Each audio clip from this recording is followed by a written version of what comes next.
Hello everyone, কেমন আছো তোমরা সবাই? তো ঘুম থেকে উঠেই ঝটপট রেডি হয়ে গিয়েছিলাম ব্যাগ আর গিফট নিয়ে।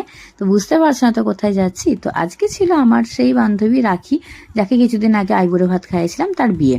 তো সকাল সকাল বেরিয়ে পড়েছিলাম, বাসে করে চলে গিয়েছিলাম কালীপুর। ওখান থেকে ওর বাড়ি বারিদেয়ানগঞ্জ। আর এই হচ্ছে পম, যার জন্য আমি ওয়েট করছিলাম। মিষ্টির প্যাকেট হাতে নিয়ে চলে এসেছে। আর একজন যে দিদি ছিল, মৌমিতা দি, তো ওরও একটা বিয়ে বাড়ি পড়েছিল বলেও আসতে পারেনি। যাই হোক, তারপরে রাখিদের বাড়ি চলে গেলাম। আর এই হচ্ছে আজকে আমাদের ব্রাইড, কি মিষ্টি দেখতে লাগছে। তারপরে আমরা খাওয়া দাওয়া শেষে বেরিয়ে পড়লাম বৃদ্ধির শ্যুটের জন্য। ওর বৃদ্ধির লুক হতে হতে আমরাও চলে গিয়েছিলাম গায়েলুদের জন্য রেডি হতে। এদিক দিয়ে ছেলের বাড়ি থেকে গায়েলুদ চলে এসেছিল, আর সেই জন্য আমরাও একটু গায়েলুদ দিয়ে দিলাম।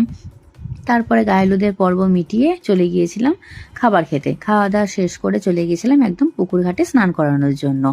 তারপরে সব শেষে আমিও একটু ফটো তুলে নিয়ে চলে গিয়েছিলাম একটু রেস্ট নেওয়ার জন্য। তারপরে চলে গিয়েছিলাম সন্ধ্যেবেলা আমি আর পম দুজন মিলে